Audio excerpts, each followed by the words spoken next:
It's not always about who blows up the fastest or who has the latest gimmick. Not every rapper has a dance or uses clout from social media to get on. The rap game is hard to predict, but persistence and originality is always key. Shh, you hear that? The butcher coming.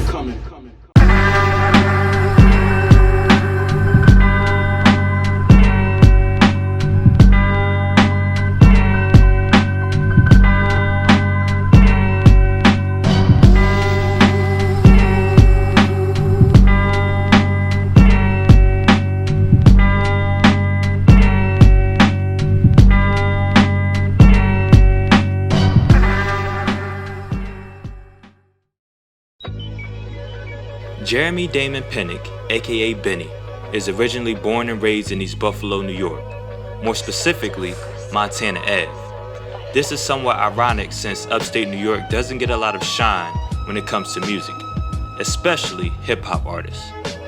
Buffalo might not be widely known as a hub of crime and poverty, but many of the same somber realities that cover New York City has made its way there also. Federal prosecutors say that a Buffalo gang member will spend the rest of his life behind bars. Police are trying to get a handle on a spike in gun violence. More than 100 shootings in the last 3 months alone. A young woman is dead and another injured following a double shooting in Buffalo. It's a confrontation caught on cell phone video. A Buffalo police officer punching a man in the face as the suspect is on the ground.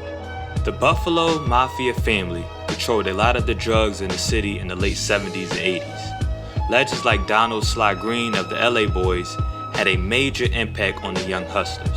Growing up in Buff is one name that's gonna ring bells of the illest, grimiest nigga of all time, and that's Sly Green. You know what I'm saying?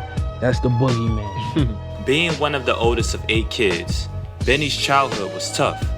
His mother was on drugs when he was an adolescent, although she was able to overcome her addiction, now being clean for over 15 years.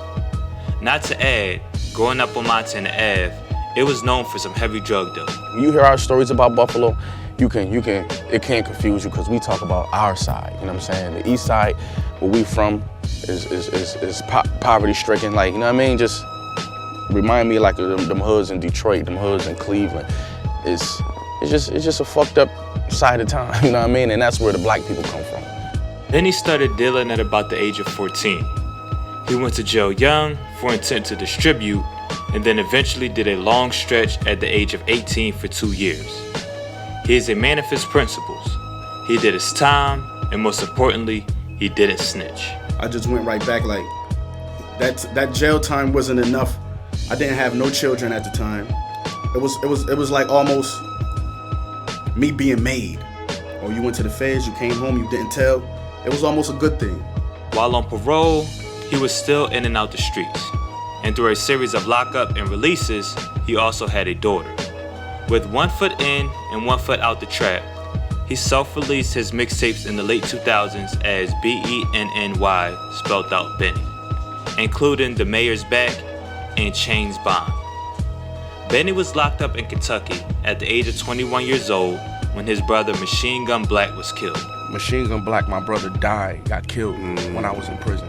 God You feel what I'm damn. saying? I couldn't go to the funeral. Damn. You know what I'm saying? All type of shit. Black was hanging out on the street Benny was formerly living on and was killed by a drive-by by possible rivals. Around 2012, Benny created the Black Soprano family, which was his label he decided to start after he got home. In an interview, he stated, "It was a dream that started in my head in 2011 while I was in prison. The seeds were planted while I was at Elmira Correctional Facility, and when I was released in 2012, I've spent every day since working to bring this vision to fruition." During this time, his first cousins, Westside Gunn and Conway, are already buzzing in the underground circuit. In 2014, Westside Gunn founded Griselda Records, through which Benny, Conway, and Westside Gunn would self-release their own projects. Westside Gunn is deemed the curator of creating the blueprint for the group. There are a lot of moving parts in understanding the label aspects of Benny and the Griselda team, but here's the rundown. Griselda Records ended up signing to Shady Records back on March 3rd, 2017. Westside Gunn and Conway are individually signed to Shady Records also. I've been fucking with Paul for a while, you know what I'm saying? That's the big homie, man. He gave us opportunity, and we really just met Marshall for the first time a couple weeks ago in Detroit, but it was love off rip. Like, soon as he seen us and we seen him, it was just like, you know, it was love, man.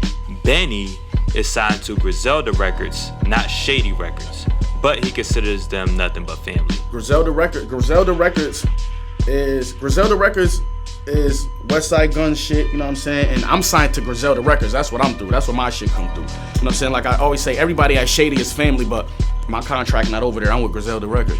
The Black Soprano family, BSF, is Benny's individual label. In 2016, Benny released his album titled My First Brick, followed by the mixtape Butcher on Steroids with DJ Green Lantern in 2017. On November 23rd, 2018, he released his album Tana Talk 3, produced by The Alchemist and Griselda associate Derringer, and includes features from Westside Gunn, Conway, and Royce da 5'9". The album was critically acclaimed, and he began to gain widespread attention.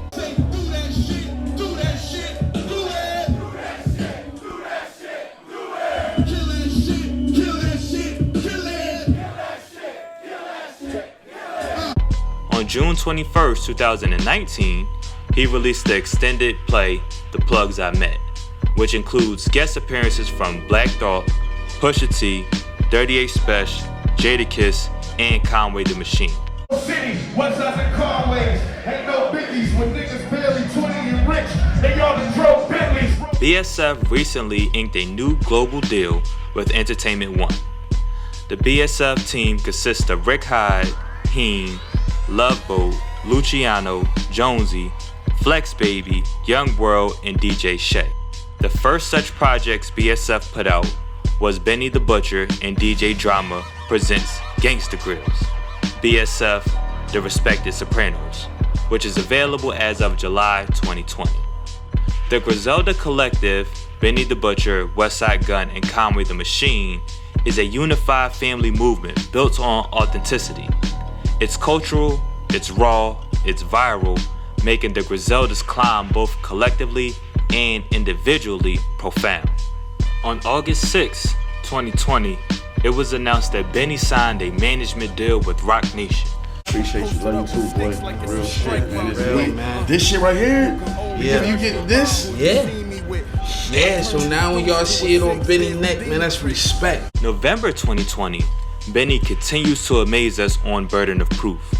On this project, he teams up with multi-platinum producer Hit Boy to take the Griselda Records format mainstream while staying true to his Buffalo roots. Featuring a completely revamped sound, the album solidifies Benny as a lyrical force. My last shit was a courtesy, nigga. And further, we had bust downs before you heard of me, nigga.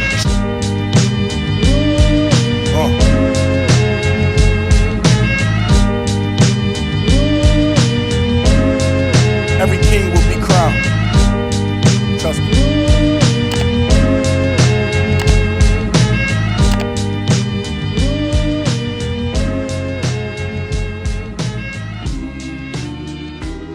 This marathon shit. So let's see who first to the finish. If it's less than 100 racks, you don't deserve your